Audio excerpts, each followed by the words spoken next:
अध्यक्ष संधू साहब हैं, उनसे बात करते हैं कि आखिर उनकी मांग क्या है और किस तरीके से वो।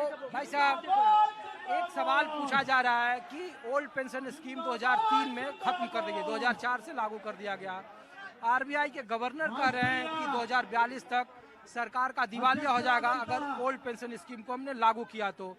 आखिर इसे कैसे मांगेगी जब आरोप ये चस्पा है, किस मंच पर या आपके आंदोलन में कांग्रेस के नेता ज्यादा शरीक हो रहे हैं और इसे एक चुनावी मुद्दा बना दिया? देखिए, गवर्नर कौन है? इतिहास के विद्यार्थी हैं, हमसे ज्यादा अर्थशास्त्र नहीं जानते हैं।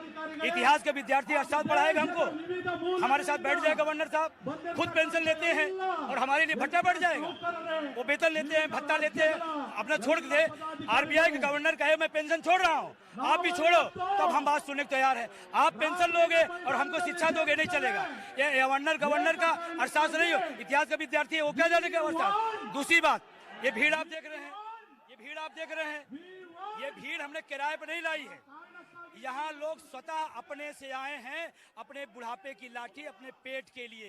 ये किराए के राजनेताओं की भीड़ नहीं है। और यहाँ आज हिंदुस्तान है, कन्याकुमारी से कश्मीर तक। सिक्किम की हमारी बहन है प्रेमा, 1000 लोगों को ले गई। सिक्किम हमारा सबसे सुदूर क्षेत्र में है, उसके बाद भी यहाँ लोग क्यों आए हैं?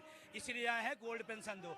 और नेताओं को मैं कहना चाहता हूँ, जो खुद पेंशन ले रहे हैं वो हमको नैतिकता सिखाएंगे। आप लोगों ने एमएलए, एमपी सबके घरों के आगे घंटियां भी बजाई इस कार्यक्रम में।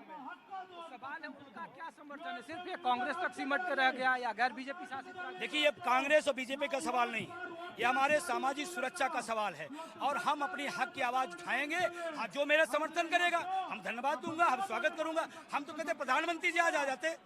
1 अक्टूबर में पूरा रामलीला है, उनको कई करोड़ रुपए बुलाने में लगता और हिंदुस्तान ना आता। प्रधानमंत्री जी आ जाए, यही ऐलान करें रामलीला में, हम उनका जय जयकार करेंगे। आप पार्टी ना मारिए, ये हमारे बुढ़ापे की लाठी है। हम बोलेंगे, जो हमारा साथ देगा उसके साथ रहेंगे। वही प्रधानमंत्री कहते हैं कि फ्री की रेबड़ियां बांटने से देश का बेड़ा गर्क हो जाएगा और ओल्ड पेंशन स्कीम को वो या सरकार, मौजूदा सरकार वो रेबड़ी समझ रही है, तो उससे ज्यादा जरूरत से ज्यादा खर्च पड़ेगा।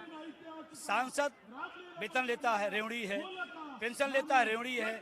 वो आवास भत्ता, आना जाना सब फ्री है, वो रेवड़ी नहीं है। आप अपनी सुविधाएं, अपना वेतन भत्ता छोड़ करके फिर आप बोलो। इस देश का सबसे ज्यादा अगर रेवड़ी लेता है तो नेता लेता है। कितने 1000 रुपए का टेलीफोन बिल लेता है, 300 रुपए में बिल चलता है, 15,000 रुपए का बिल लेता है। हमने ये पढ़े लिखे लोगों को समूह अनपढ़ों का नहीं है, इसको बहकाया नहीं जा सकता। रेवड़ी इस देश का नेता खा रहा हमारे टैक्स के पैसे का, और हमारे पेंशन सवाल करा। मैं एक सवाल करता हूँ, आप पेंशन ले रहे हो, देश के अर्धसैनिक बलों को पेंशन क्यों नहीं दे रहे हो? वोट तो यही कर्मचारी भारतीय जनता पार्टी की सरकार को देते। वो दौर खत्म हो गया। हिमाचल हमने इसी बोर्ड से बदला है, हमने कर्नाटका इसी से बोर्ड से बदला है, हमने झारखंड इसी बोर्ड से बदला है। उत्तर प्रदेश में सबसे ऐतिहासिक 312 सीटों पोस्टल बैलेट जिताने का काम यही लोग किए हैं। और 24 में यही वोट की चोट मारेंगे और मोदी जी की जो तानाशाही समझ में आ रही है वो पता नहीं चलेगा। और ध्यान रखना, ये तो अभी छोटा सा नज़ारा है, इसके बाहर 4 गुना लोग हैं। और अभी तमाम लोग, करोड़ों लोग कह रहे हैं विजय बंधु ऐलान करो, हम सीधा वोट के लिए, ओपीएस के लिए वोट करेंगे, तय करेंगे। आज यही शपथ दिलाऊंगा। चलिए, एक आखिरी सवाल है, आप इस मंच से क्या कोई ऐसा प्लान आप सरकार के पास रख रहे हैं कि ओल्ड पेंशन स्कीम को अगर लागू कर दे तो सरकार को फायदा क्या होगा आर्थिक तौर पर?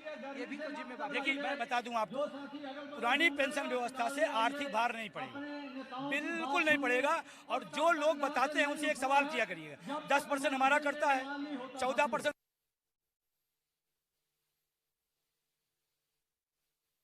ओल्ड पेंशन स्कीम की मांग को लेकर दिल्ली के रामलीला मैदान में पेंशन संघनाद रैली का आयोजन किया गया है। तस्वीरें सामने की देख लीजिए, पूरा रामलीला मैदान ठसाठस पटा पड़ा है। देश का ऐसा कोई राज्य नहीं है जहां से कर्मचारियों की बड़ी तादाद यहां पे नहीं आई है।